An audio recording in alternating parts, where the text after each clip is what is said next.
नमस्कार। हमेशा ज्ञान की ज्योत चलाने वाले सब गुरुजनों का मेरा सादर प्रणाम। मी एडिसर इझी इंग्लिश यूट्यूब चॅनल कल्याणवरून आपलं स्वागत करत आहे। त्याचप्रमाणे आज श्री चक्रधर जयंती संपूर्ण महाराष्ट्रावर शासन नियोजित पद्धतीने साजरी करण्यात आली। आपल्या भारत देशाची परंपरा आहे की गुरुचा सन्मान कसा करावा। परमेश्वर अवतार श्रीकृष्णांनी सुद्धा सांदीपुंदरशी जोडून बरीचशी ज्ञान मिळून आपल्या सर्व भक्तजनांना खूप काही माहिती दिली। त्याचप्रमाणे श्रीरामांनी सुद्धा वशिष्ठ ऋषी जोडून बरंच काही ज्ञान मिळवलं। अशा ईश्वर अवतारांनी सुद्धा देवता अवतारांनी सुद्धा खूप माहिती मिळवलेली आहे। तर आपला सर्वांचा फार गुरुचा प्रति एक विश्वास असणं, एक सन्मान असणं, एक आदर असणं फार मोठं भविष्यातलं स्थान आहे। तसेच आपल्या जीवनामध्ये सुद्धा गुरुचं स्थान असायला पाहिजे।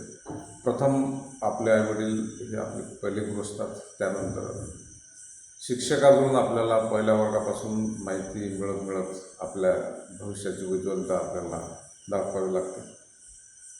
तर आमच्या या यूट्यूब चॅनलमध्ये भरपूर विद्यार्थी इंग्रजी बोलण्याचे स्वतःच्या मेहनतीने प्रयत्न करतात।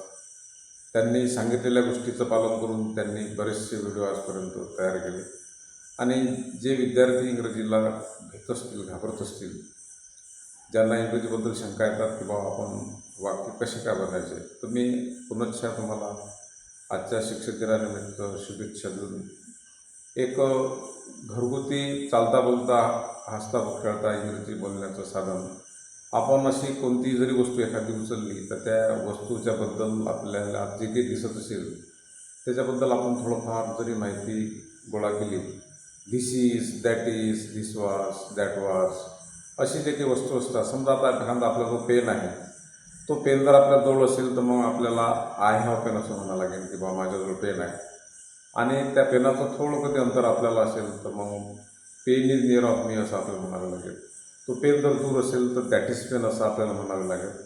तसे साधे जे वाक्य असतात ते आपण जर सांगण्याचे प्रयत्न केले तर त्या वाक्यामधून आपल्याला बऱ्याचशा गोष्टी समजू शकतात। एखादी आपल्या जवळ जी वस्तू असेल, बॉडी लेवलला लागून आपल्याकडे एखादी वस्तू आहे, आपल्या खिशातले पैसे असतात, खिशातल्या वस्तू असतात, तर आपल्याला आय हॅव थिंग म्हणता येते, आय हॅव मोबाईल म्हणता येते।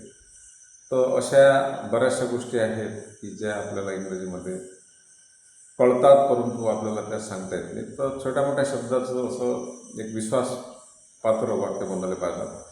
डू कधी घेतात, डस कधी घेतात, डीड कधी घेतात आणि ते कोणाच्या समोर येतात। आय डज होत नसते, आय डू होते, आय डीड होते। अशा ज्या काही छोट्या मोठ्या गोष्टी असतात तर ह्या गोष्टी आपल्याला शिकाव्या लागतात। मी प्रयत्न केले, आपल्याला आय डीड ट्राय असं म्हणावं लागेल किंवा आय ट्राईड असं म्हटलं तरी चालेल। मी प्रयत्न करतो, आय डू ट्राय असं म्हटलं चालेल, आय ट्राय असं म्हटलं तरी चालेल। परंतु मी गावाला जातो असं जर असेल तर आपल्याला आय गो टू व्हिलेज असं म्हणावं लागेल, आय डू गो असं म्हणता येणार नाही।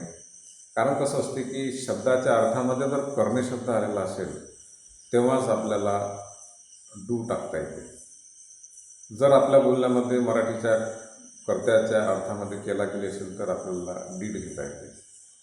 अशा पद्धतीनं छोटे मोठे जे वाक्य असतात त्याने अभ्यास केला। ही डिड स्टडी,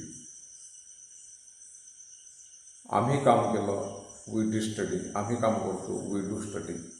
असं डू आणि डीड या संदर्भातले काही छोटे मोठे वाक्य असतात की ज्या शब्दाच्या क्रियापदाच्या अर्थामध्ये करणे शब्द जर आला असेल, केला जर शब्द आला असेल तर आपल्याला डू आणि डीडचं स्ट्रक्चर वापरता येते। तर मंडळी, आजच्या या शुभदिनी तुम्ही सर्व विद्यार्थी एक प्रयत्न करा, ज्यामध्ये करणे असेल तर तेव्हा त्याच्यात I do, they do, we do, Ram and Shyam do असे छोटे वाक्य बनवून एक प्रयत्न करा। राम आणि श्याम प्रयत्न करतात, राम आणि Shyam do try, Ram and Shyam do study, Ram आणि श्याम अभ्यास करतात। असे छोटे मोठे वाक्य घ्यायचे।